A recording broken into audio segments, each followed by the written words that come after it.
6:16. ¿Qué tal? Muy buenos días. Bienvenidos a su programa Contacto Directo. Hoy son nuestros invitados Edwin Jarrín, el vicepresidente del Consejo de Participación Ciudadana y Control Social.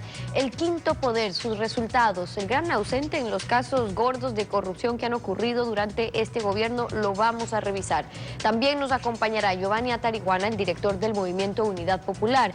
El proyecto de ley que grava con el 75% de impuesto a la ganancia denominada extraordinaria en la segunda venta de un bien inmueble. Cumple el objetivo de evitar la especulación sobre el valor de la tierra, que es el corazón de esta propuesta. Lo vamos a examinar. También hoy nos acompañará Ruth Hidalgo, la directora ejecutiva de la Corporación Participación Ciudadana, para hablar sobre la elaboración de una agenda con temas que la ciudadanía identifica deben tratarse en la campaña electoral para que el candidato ganador las pueda poner en práctica. Las vamos a revisar también. La actualidad, los protagonistas, el análisis y la información en Contacto Directo.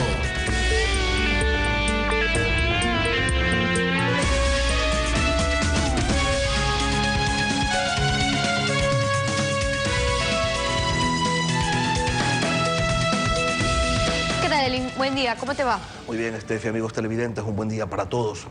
La Constitución de Montecristi implementó la función de transparencia y control social y en su artículo 204 señala: el pueblo es el mandante y primer fiscalizador del poder público. En ejercicio de su derecho a la participación, la función de transparencia y control social promoverá e impulsará el control de las entidades y organismos del sector público y de las personas naturales o jurídicas del sector privado que presten servicios o desarrollen actividades de interés público.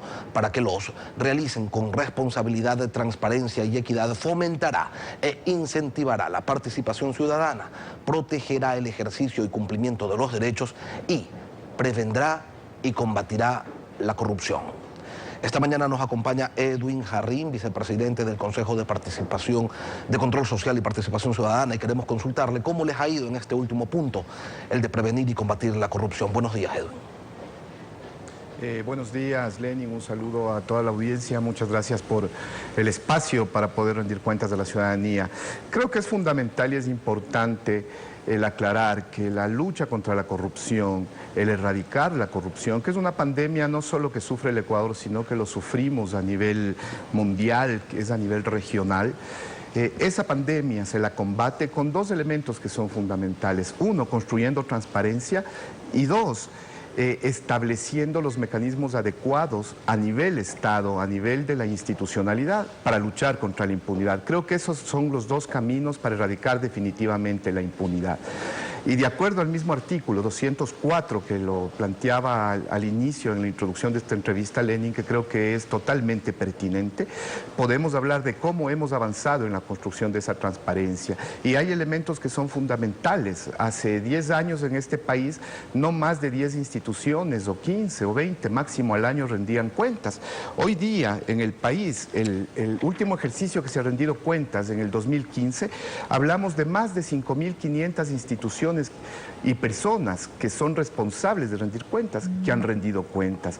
¿Eso qué es lo que significa? No solamente significa que en cada uno de estos ejercicios de rendición de cuentas pueden participar alrededor de 500.000 personas, calculemos cuántos cientos de miles de personas cada año ejercen lo que hablamos en ese artículo 204, el control de lo público, el control de la gestión de lo público, ejercer realmente una fiscalización real, y creo que ese es el camino necesario y pertinente para el empoderamiento ciudadano y erradicar con esta pandemia. Eso por el lado de la transparencia, en donde ha habido un incremento importante, hay números azules. En lo que refiere al combate directo a la corrupción, ¿cuántas demandas ustedes recibieron? ¿Cuántas se admitieron a trámite? ¿Cuántas pasaron a gestión procesal en este año?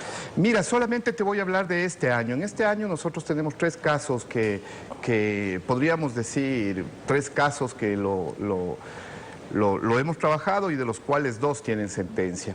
Lo hemos hecho en coordinación, no solamente como Consejo de Participación Ciudadana, sino la coordinación interinstitucional entre Ejecutivo, Fiscalía y Consejo de Participación Ciudadana permite tener resultados.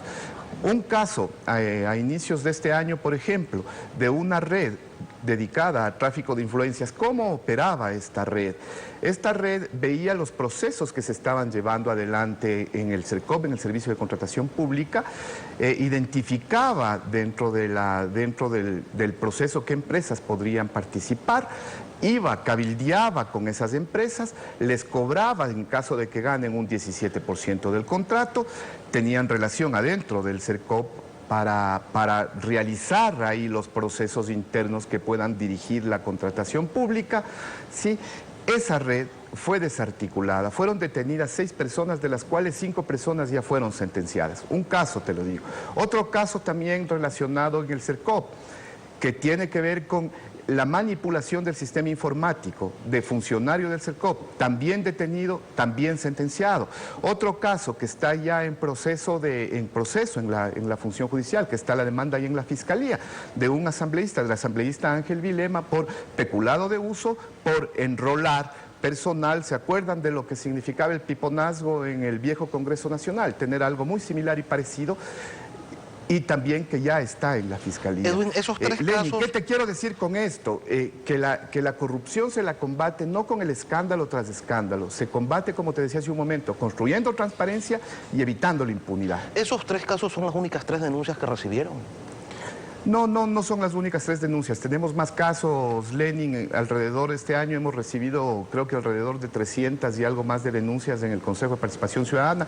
Son procesos que se van investigando de manera permanente. Se va teniendo relación permanente con Fiscalía para poder avanzar, para llevar adelante despacio, cada uno de los procesos de investigación. Yo no diría que vamos despacio. Creo que vamos en medida de las capacidades y en medida de los procesos de coordinación. No considero que vamos despacio. ¿Por qué no tienen más capacidad? Porque tener 3 casos resueltos de 300 denuncias... No, me pediste un ejemplo. Hay un ejemplo. Okay. ¿Cuántos tienen resueltos? Te di un ejemplo. En este año tenemos resueltos cerca de 120 casos, más o menos tenemos resueltos. El 30%, y tenemos el 33%. en procesos de evacuación. Un poco más de ese rubro, Lenin. Ahora, ¿por qué no tienen mayor capacidad de gestión? ¿Les está haciendo falta dinero, presupuesto?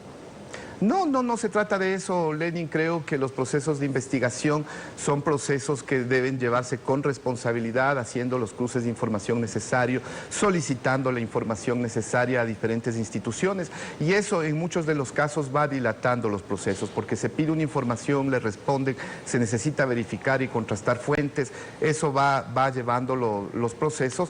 Investigar la corrupción no es un elemento fácil, como lo dije al inicio. Esta pandemia no deja recibo, no es un elemento fácil y es necesario utilizar diferentes estrategias para hacerlo. Una pregunta que muchos se hacen, Edwin, es ¿por qué no fue el Consejo de Participación Ciudadana quien descubrió el caso de corrupción de Petroecuador? El gobierno señala que ellos han sido los denunciantes de este caso, lo cual evidencia que a los organismos de control se les pasó.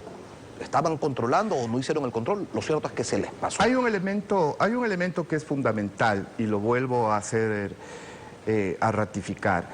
Cuando existe ya una investigación que se está llevando adelante por el principio constitucional justamente de subsidiariedad, no pueden haber 2 instituciones investigando un mismo caso. Al hablar de decir que las instituciones de control se les pasó, conjuntamente con Contraloría somos parte de la función de transparencia y control social, y Contraloría tiene varios informes con indicios de responsabilidad penal relacionados al tema de Petroecuador, Lenin. Pero no fue la Contraloría quien lo denunció, la Contraloría investigó, Edwin, y usted lo sabe, después de la denuncia que realizó Alexis Mera. Pero más allá de eso, al ser ustedes por disposición constitucional quienes deben combatir la corrupción, le pregunto, ¿están participando en el proceso de alguna manera para asegurarse de que se sancione a todos los responsables, ya que ustedes, a diferencia de la anterior Comisión de Control Cívico de la Corrupción, sí pueden ser parte procesal?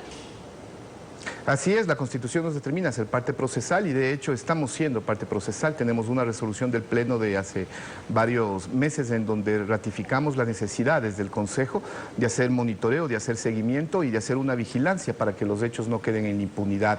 En esa línea es la que estamos trabajando y de esa manera estamos coordinando con Fiscalía para avanzar en el hecho. Creo que hay que reconocer los pasos y los avances que tiene ese proceso. Existe dinero incautado, existe bienes incautados, existen personas procesadas, existen personas detenidas. Ahora, en el caso de los ministros que según la Comisión de Justicia de la Asamblea Nacional habrían cometido perjurio, ¿qué ha hecho el Consejo de Participación Ciudadana? ¿Ha desarrollado algún tipo de investigación o lo ha dejado a sí mismo para que la Contraloría se haga cargo? Cuando existe elementos que ya están siendo procesados y uno de esos es la Contraloría General del Estado, como miembro de la Función de Transparencia y Control Social, Lenin, lo he dicho hace un momento, el principio de subsidiariedad no nos permitiría investigar cuando ya lo ha llevado adelante. Incluso la Contraloría ya ha emitido los informes relacionados al tema. Ahora, usted me decía hace un momento con respecto a Petroecuador que están investigando, que están haciendo un seguimiento, que están haciendo una suerte de veeduría, pero ser parte procesal es ser parte del juicio, como lo hizo Cristian Viteri, que interpuso una demanda particular y él va a participar, él va a estar allí acusando, presentando pruebas. Ese rol ustedes no lo van a hacer. Nosotros tenemos el rol que la Constitución y la ley nos lo determina al Consejo de Participación Ciudadana y Control Social. Nuestra resolución está enmarcada en el ser parte procesal del hecho para llevar adelante y garantizar que no exista ningún indicio de impunidad ni que tampoco existan irregularidades en el manejo del proceso. Ese es el rol que hemos asumido como Consejo de Participación Ciudadana para evitar que se dé impunidad y se logre sancionar a los culpables, que puedan tener las penas respectivas y que se incauten los bienes que tengan que incautarse para que el Estado recupere lo que deba recuperar. ¿La corrupción se ha incrementado en el país, Edwin? Creo que con los elementos que le he comentado hace un momento, no lo voy a decir yo, Edwin Jarrín, vicepresidente del Consejo, me voy a referir a un informe que presenta la OEA, que tiene un mecanismo para el seguimiento de la Convención Interamericana contra la Corrupción. Y la OEA, ¿qué reconoce? Reconoce que en el Ecuador hemos avanzado en elementos fundamentales como es el servicio de contratación pública. Lo reconoce como uno de los mejores sistemas de América Latina. Lo reconoce como un elemento fundamental para construir transparencia y que garantiza el acceso de información en todas las etapas del proceso, incluso una vez firmado el contrato, la información hacia todos los interesados. Él reconoce también cómo se han fortalecido los sistemas de reclutamiento de personal para el sector público y cómo a través de una homologación salarial permite que la meritocracia y la competitividad sean hechos relevantes. También se refiere el informe que presenta eso, los avances que han existido en el sistema de justicia, evitando la impunidad, procesando más rápido las causas, y también reconoce cuántas causas por delitos de corrupción como cohecho, concusión, tráfico de influencia se ha avanzado. Otro elemento que reconoce el mismo informe de la OEA es la tipificación de varios delitos, y uno de esos, por ejemplo, el testaferrismo y el tráfico de influencias, que se garantizan en el nuevo COIP, al igual que definir con mayor precisión lo que son los delitos de concusión, el delito de cohecho. Esos avances no lo digo yo, lo reconoce la OEA en su informe que lo dio y lo terminó este año, en septiembre de este año. Eso significaría, Edwin, que se detecta mejor, que se juzga mejor, que se sanciona mejor los actos de corrupción, pero ahí está Petroecuador, no fue suficiente los avances. No han sido. Lenin, creo que si hacemos un contexto histórico y te pongo la década del 98 al 2008 con la existencia de la Comisión de Control Cívico contra la Corrupción, donde encontró 400 casos, un poco más de 400 casos con indicios de responsabilidad penal, y donde no hubo ningún sancionado, no hubo ninguna persona sentenciada, no hubo ningún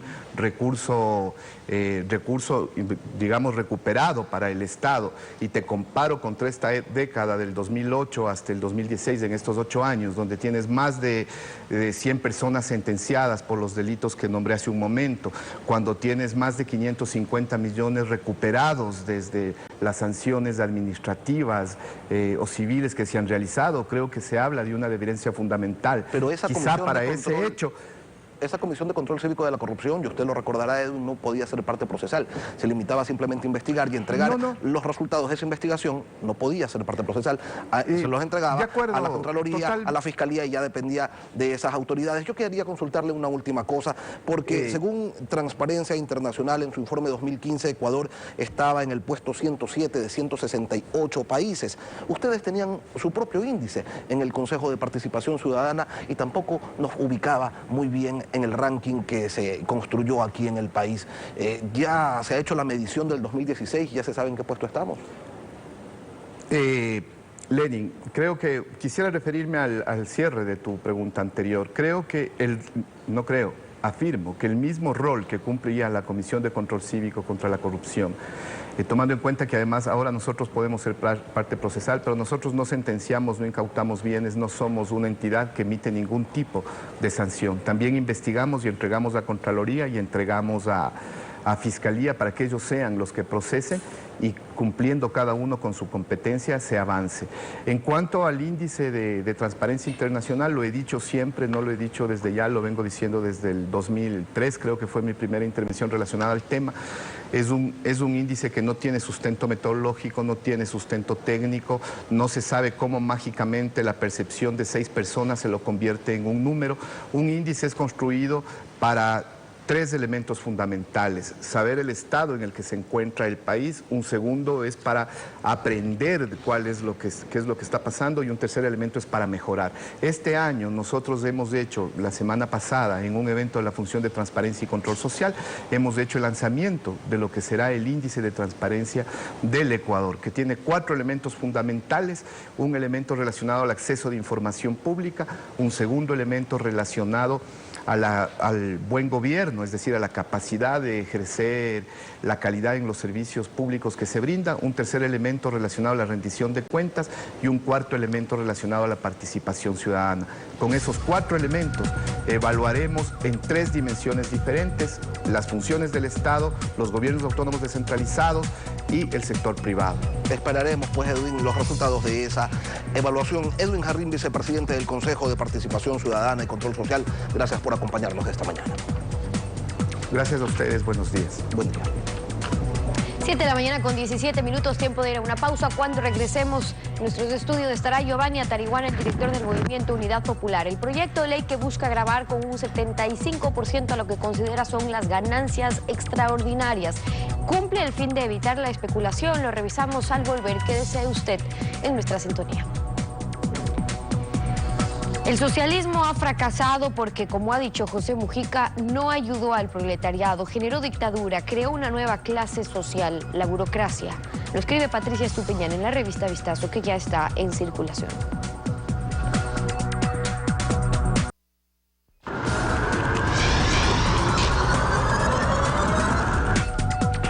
Giovanni Atariguana, director de Unidad Popular, bienvenido a Contacto Directo.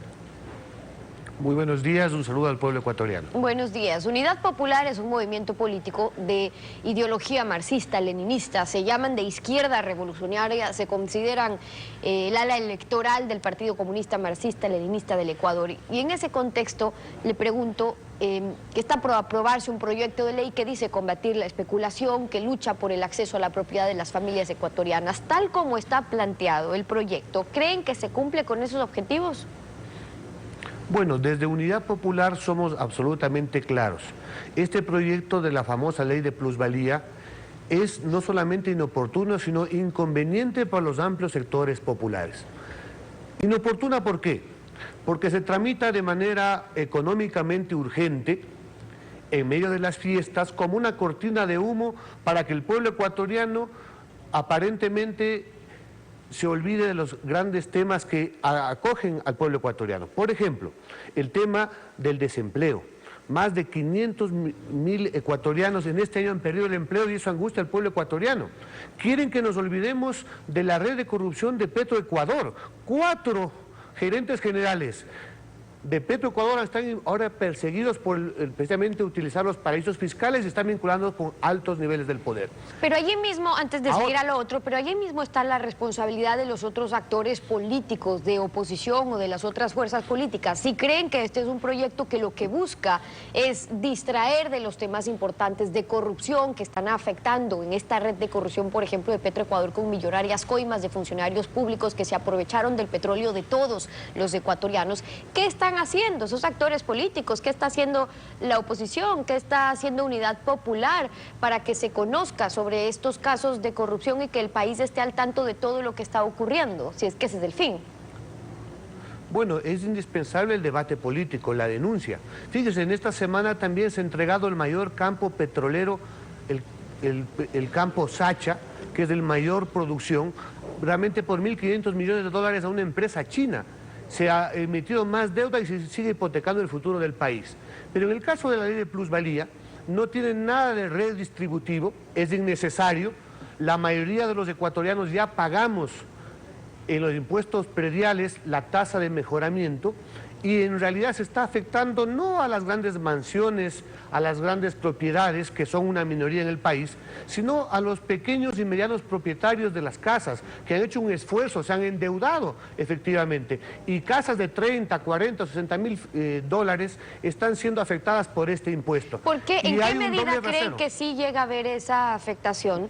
Y le pregunto porque en la exposición de motivos del proyecto plantean que cuando es el caso de un impuesto que recae sobre las rentas que consideran que son excesivas en la transferencia de bienes inmuebles, el efecto es hacer reducir el valor de su venta, y que eso es lo que permite que haya un mayor acceso a vivienda de personas de escasos recursos. Veamos, una casa de un sector popular medio de 40.000 dólares, para el cual el obrero, el maestro, el empleado público se ha endeudado a tasas activas de 12 y hasta 14%, en deuda 15 años, comprometiendo buena parte de su ahorro para darle una vivienda a su familia. Cuando crece, cuando quiere progresar, evidentemente este nuevo impuesto, en vez de tener una tasa del 10% como es vigente ahora, estaría estableciendo 2 y 3 veces ese valor. Evidentemente perjudica precisamente a quien quieren o dicen van a favorecer. Por otro lado, es indudable que la transitoria que beneficia a las grandes mineras, mientras al pueblo le castigan con más impuestos, a las transnacionales dan una facilidad de 4 años para no pagar esas sí ganancias ilegítimas extraordinarias. Lo que antes el presidente decía que era un atraco, hoy lo quiere convertir en una ley. Ahora, aquí hay dos realidades en el caso del tema de la plusvalía, que puede haber especuladores y luego hay ciudadanos honestos que han trabajado toda su vida para comprarse su casa, que se endeudaron, que aspiran a obtener una ganancia, y eso es legítimo, ya sea para ellos, ya sea para sus hijos.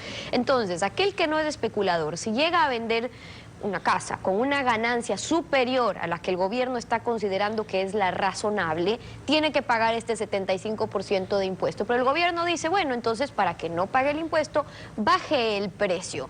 Pero aquella familia se endeudó en muchos de los casos para poder comprar su casa, pagó una tasa activa, pagó un crédito por determinados años. ¿Qué pasa cuando en la ganancia ordinaria el proyecto contempla solamente la tasa pasiva? Cuando hablamos sobre la tasa, porque están las contribuciones y eso, pero cuando hace el cálculo de ajuste sobre la tasa, considera la tasa pasiva, que es de ahorro, y no a la que una persona se endeuda. Entonces, ¿cuál es la diferencia allí? El 90% de los ecuatorianos ha adquirido su vivienda a través de crédito hipotecario. Son muy pocos, contados con las dedos de la mano, las familias que pueden comprar casas de contado. Y precisamente la actitud del gobierno, al no reconocer en el caso de la plusvalía el crédito en tasas activas, que significa que, por ejemplo, un sector popular que compra una casa de 20.000 dólares se endeuda, luego de 15 años está pagando 35.000 dólares. Eso evidentemente no está siendo considerado por este proyecto y demuestra que quienes están siendo castigados son precisamente los sectores populares. El artículo 376 de nuestra Constitución dice que está prohibida la obtención de beneficios a partir de las prácticas especulativas sobre el uso del suelo, en particular por el cambio de uso de rústico a urbano o de público a privado. Entonces, ¿qué significa? Digo, sin esta herramienta, sin este proyecto de ley o ley ya aprobada, ¿no se podría controlar la especulación? Es decir, que desde el 2008 que está vigente esta Constitución no se ha podido controlar bien la especulación. Ha pasado todo este tiempo sin que se haga mucho al respecto. Este proyecto, en este caso, no cambia absolutamente nada, porque además están liberando a las grandes inmobiliarias, a los grandes consorcios, que son los que han acaparado la tierra tanto urbana como rural. Lo que si se requeriría es una actitud del gobierno, por ejemplo, para empujar proyectos de vivienda popular. El gobierno de Alianza País hace 10 años ofreció 100.000 unidades habitacionales cada año. Nosotros nos preguntamos, luego de esta década perdida, ¿cuántas viviendas se han construido. En realidad, el tema del uso del suelo para que dé el derecho a la vivienda es un tema de Estado y que este gobierno ha fracasado totalmente. Bueno, pero ese es el tema de fondo, es decir, ¿dónde puede estar la especulación? Sobre eso último a lo que usted se refería. ¿Cómo se explica que el proyecto de ley, o qué significa que el proyecto de ley cree esta excepción para los constructores, los promotores inmobiliarios en la primera venta? Bueno, esto establece que esta ley no es para beneficiar a los sectores populares, sino a los grandes monopolios de la construcción. Pretende también desviar la atención y, por tanto, lamentablemente esta ley va a ser aprobada por una asamblea sumisa. Afortunadamente, en 2 meses el pueblo ecuatoriano va a ir a las urnas y tendrá que castigar en las urnas estas y otras leyes. Y el nuevo gobierno, en 6 meses, este gobierno se va. El gobierno, por ejemplo, de Paco Moncayo tendrá que una nueva asamblea derogar todos estos impuestos antipopulares. Es la posición de Giovanni Atarihuana, el director de Unidad Popular, acompañándonos hoy en Contacto Directo. Gracias por haber estado con nosotros. 7 de la mañana con 31 minutos, una pausa y al regresar estará Ruth Hidalgo, la directora ejecutiva de la Corporación Participación Ciudadana. Vamos a hablar sobre la agenda ciudadana, de los temas que deben abordarse en la campaña electoral. Al volver, quédese en nuestra sintonía. No es una consulta contra los paraísos fiscales, no establece medida alguna contra esos agujeros legales, sino contra ciudadanos ecuatorianos que aspiren a ser elegidos o designados para un cargo público.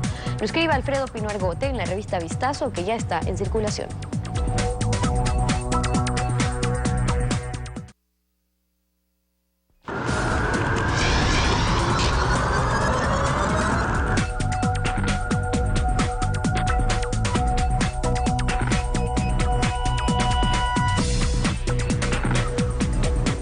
A esta hora nos acompaña la doctora Ruth Hidalgo, directora ejecutiva de la Corporación Participación Ciudadana. Doctora Hidalgo, buenos días. Buenos días, Félix. ¿Cómo está? Ustedes han elaborado una agenda ciudadana de los temas que deben ser abordados en la campaña electoral. ¿Cómo se realizó este trabajo? ¿Cómo identificaron ustedes el sentir de los ecuatorianos? Así es, Lenin.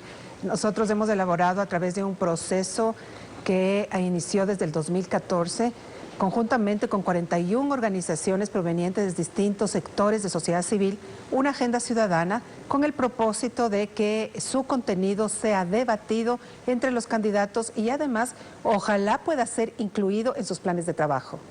¿En qué consiste la agenda ciudadana y cuáles son estos 4 temas urgentes que ponen a consideración de los candidatos que participarán en las elecciones del próximo mes de febrero?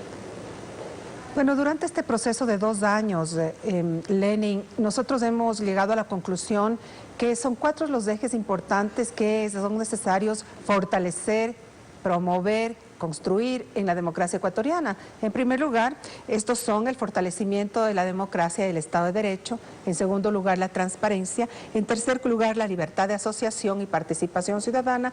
Y en cuarto lugar, los derechos humanos. De cada uno de estos ejes importantes se desprende una serie de demandas que los ciudadanos hemos estado en capacidad de escribir y que estamos ahora exigiendo que los partidos y movimientos políticos se comprometan a incluir en sus planes de trabajo a partir de lo que hemos puesto en la agenda ciudadana. Doctora Hidalgo, cuando hablan de fortalecer la democracia, el Estado de Derecho y la institucionalidad es porque identifican debilidades, disonancias en estos estamentos. ¿Cómo se repara aquello?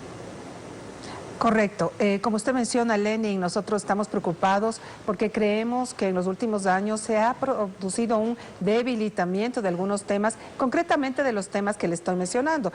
Por ejemplo, en los temas que tiene que ver con Estado de Derecho, nosotros creemos que es importante que los partidos políticos se comprometan a no tener órganos de control que dependan o que estén relacionados con el Estado central. Por ejemplo, nosotros creemos que la independencia de poderes es un eje importante que los candidatos ahora en tiempos electorales deberían comprometerse a generar. Hablan también de transparencia, eso es rendición de cuentas, democracia participativa y fiscalización. Se supone que todo eso se ha potenciado en 10 años de revolución ciudadana. Bueno, nosotros tenemos propuestas puntuales con respecto al tema de transparencia, por ejemplo. Si bien es cierto, se hablaba inclusive hace un momento en este canal, que hay procesos de rendición de cuentas, pero nosotros creemos que los procesos de rendición de cuentas efectivos tienen que sobrepasar las publicaciones en un bonito formato que son repartidas a nivel nacional, sino que tiene que volverse la rendición de cuentas en un proceso técnico de contraposición, por ejemplo, de qué son los indicadores que se han cumplido, cuáles no y cuál ha sido la razón de ser para que no se hayan cumplido dichos indicadores. Además, hay otros espacios, Lenin, de transparencia que nosotros desde sociedad civil estamos forjando. Por ejemplo, quisiéramos escucharles a los partidos políticos que nos digan y que se comprometan a reducir el número de cadenas, por ejemplo, de cadenas que utilizan fondos de recursos públicos, a vender, por ejemplo, los canales que están incautados y temas relacionados con ese sentido. El tercer punto de la agenda se refiere a participación social, libertad de asociación, control social a la gestión del Estado. ¿Eso no hay hoy en día? Nosotros creemos que es importante, por ejemplo, que el Estado se comprometa o tutele el derecho de asociación y para ello, para generar las garantías a la libertad de asociación, es importante e imprescindible, por ejemplo, derogar el decreto 16. Esa es una de las propuestas y de las demandas ciudadanas puntuales hacia los partidos políticos, por ejemplo, en ese punto. Y finalmente, o el cuarto punto, se refiere a derechos humanos, derechos de los grupos de atención prioritaria y derechos de la naturaleza. Estos asuntos ustedes lo ha señalado durante esta entrevista, deben incorporarse a los planes de gobierno de los candidatos. Pero, ¿qué hacemos cuando el candidato más opcionado, según el gobierno, y el que va encabezando las encuestas, Lenín Moreno, no quiere hablar de esos y de casi ningún tema? Prefiere por estrategia reunirse con pequeños grupos, a la manera de la socialización, de la tan mentada socialización que suele desarrollar el régimen de Rafael Correa. ¿Qué se hace allí?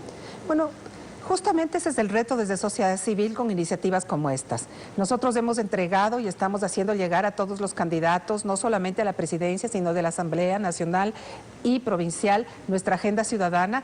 Y le estamos, en el tema cuarto, les estamos pidiendo cosas puntuales, Lenin. Por ejemplo, en el tema de derechos humanos, creemos que debe haber un compromiso para fortalecer los consejos de igualdad, por ejemplo, en los temas de género.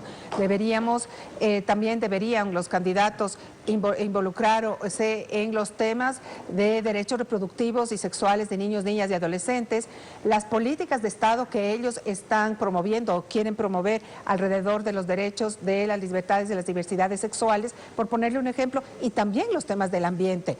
¿Qué va a pasar con el tema de la consulta previa informada? ¿Qué es lo que ellos están pensando hacer? ¿Qué pasa con el tema del Yasuní? Es decir, son temas relacionados en este 4 punto bien amplios y nosotros lo que queremos es forzar el debate, tomar el reto que usted justamente menciona de que algunos candidatos no están hablando. Esperamos que cuando inicie más adelante la campaña y oficialmente, esperemos que esta agenda ciudadana sea tomada en cuenta, sobre todo porque ha estado involucrado en este proceso más de 500 personas, Lenin, alrededor de las varias provincias del país y de nuestra patria, de manera que creemos nosotros que amerita que estas iniciativas sean tomadas en cuenta. No se pueden gobernar a espaldas de sociedad civil. Doctora Hidalgo, ¿es una obligación debatir, sobre todo para quienes quieren gobernar el país, debatir abierta, públicamente sobre temas que son fundamentales para el Ecuador? Y más aún, debatir no desde el 3 de enero, debatir desde ya, tomando en cuenta que la campaña será muy corta, de apenas 6 semanas. Nosotros creemos, Lenin, que desafortunadamente en el Ecuador hemos estado ausentes de un debate legítimo. Creemos que es momento, a la luz del proceso electoral, que los candidatos que quieran acceder tanto a las dignidades de presidencia como de asambleístas tienen que presentar a los ciudadanos un debate de altura y un debate con argumentación. No debates de violencia política que reflejen revanchismos, sino debates que reflejen una preocupación por parte de los movimientos y partidos políticos sobre los temas sociales. Sociedad civil existe, sociedad civil es un agente de cambio histórico importante y no pueden hacerse las campañas políticas ni los procesos ni los pensamientos sobre cómo quieren gobernar de espaldas a la sociedad civil. Por lo tanto, creemos nosotros que la ciudadanía se merece debatir debates de altura y estamos exigiendo desde sociedad civil también que esos debates se hagan efectivos y estamos esperando que los partidos políticos sean sensibles al respecto, Lenin. Ruth Hidalgo, directora ejecutiva de la Corporación Participación Ciudadana, gracias por acompañarnos esta mañana. A usted. Estefi. Así concluimos esta emisión de Contacto Directo. A ustedes, gracias a su confianza y sintonía. Lenin, nos volvemos a encontrar contigo la próxima semana. Será hasta entonces. Un buen fin de semana para todos.